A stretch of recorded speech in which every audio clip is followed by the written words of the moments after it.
Hello, everyone. Welcome to your weekly tech update, the show that explores the newest, coolest, and craziest side of tech available on the interwebs. I'm your tech enthusiast, Ray McNeil. Coming up on the program today, God of War Ragnarok and Elden Ring are leading the 2022 Game Awards nominees. Meta is hosting a hyper-realistic Notorious B.I.G. VR concert, and we've got all the details. Happening in this week's What the? Forget Planet of the Apes. How about Planet of the Dogs? And of course, we'll wrap up the program with this week's Moment of Joy. All that and a whole lot more coming up on today's edition of your weekly tech update. Next.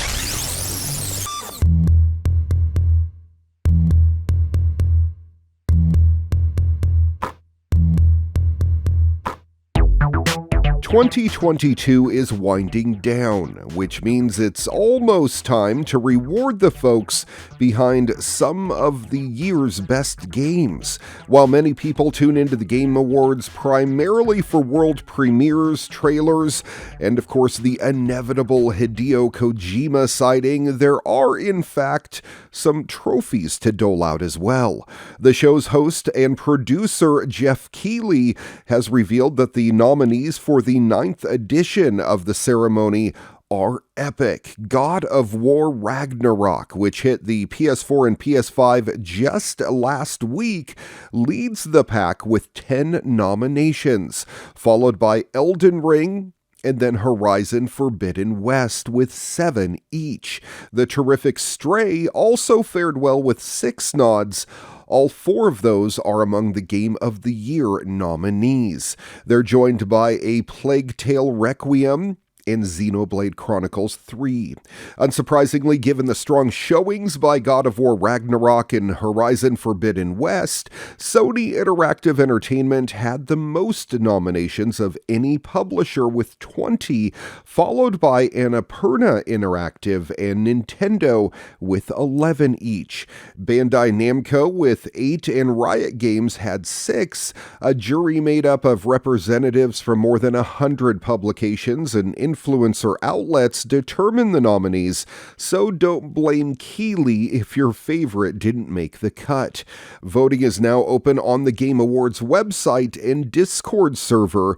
There's a new category this year too called Best Adaptation, which is for shows and movies based on games. The nominees are Arcane League of Legends, Cyberpunk Edge Runners, The Cuphead Show, Sonic the Hedgehog 2, and Uncharted. Sorry, Halo. It's not hard to imagine HBO's The Last of Us making the cut next year, though. And really, there was no mention of The Witcher anywhere? What's up with that? A ton of other games, big and small, earned nominations across 31 categories, which also include esports and creator awards.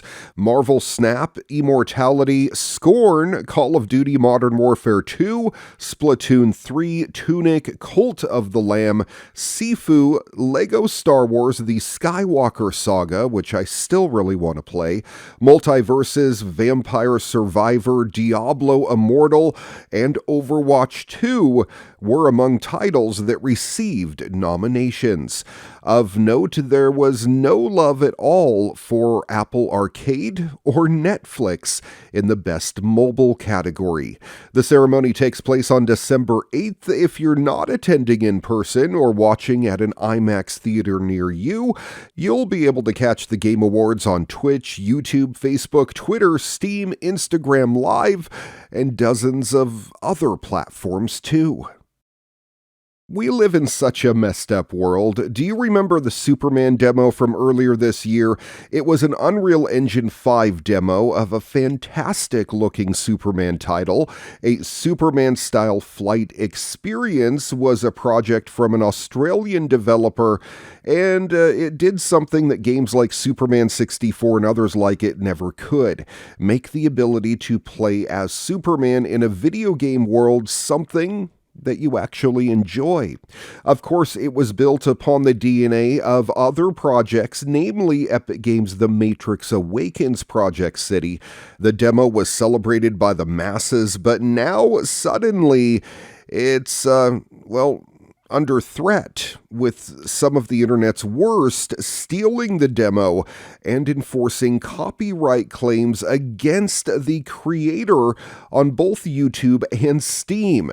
Taking to Twitter, the creator shared the news of the theft to his followers, highlighting the copyright claims against him on YouTube, saying, "The team that stole my free Superman demo and are selling it on Steam are now copyright claiming my content on YouTube as well.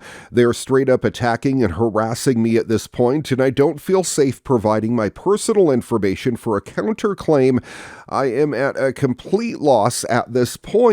Steam has done nothing, and now I feel the same will happen with YouTube." The creator also took to the Steam page for the stolen demo titled Heroes City Superman Edition, sharing the full story behind the situation for any prospective buyers to check out in a review of the game. Hero Game Studios, the quote developer of the project, responded to the actual developer, claiming that they stole nothing, and in fact everything attached to the project is their own work, saying our game is not stolen. One of the former developers of our user team left our team a long time ago, but now he claims that the entire project belongs to him. But this is completely false. The game's rights and development process belong entirely to us. The reason he did this is because the sales were increasing quite rapidly. He thinks he can make money from it. He is constantly sending us messages on Twitter saying that he will try to take this game from us. Please don't believe what he wrote. Oi. While the case is extremely clear-cut here, the instance of Hero Game Studios to dig in their heels is fascinating. Since going public on social media, prominent figures in the development scene have signal boosted the post in the hopes that the relevant figures at both Steam and YouTube see it and take action. A Superman-style flight experience can be legitimately played without passing on any money to fraudulent developers through Butler Boschma's Twitch page. Hybrid cars aren't just valuable for their fuel efficiency, apparently.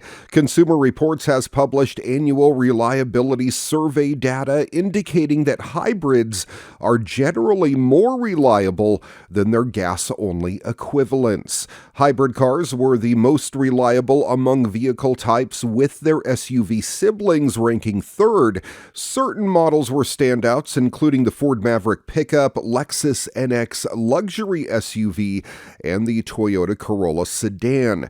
They all had above average reliability on top of major fuel savings.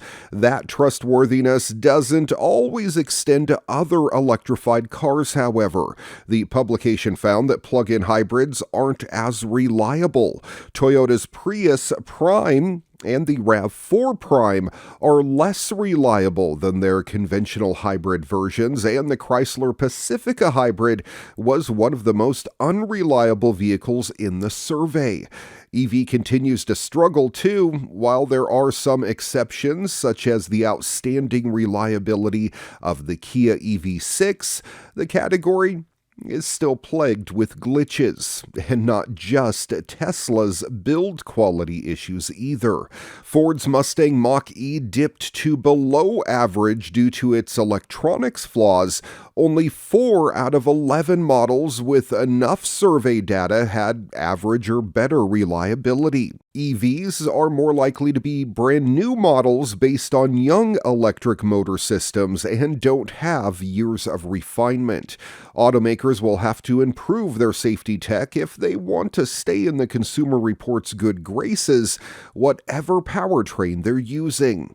As of November, the outlet will penalize models that don't include pedestrian-aware automatic emergency braking as a standard feature.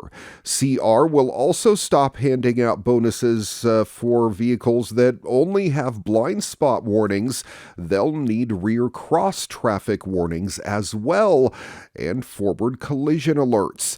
This will theoretically push car creators to strengthen their default safety packages and potentially save lives.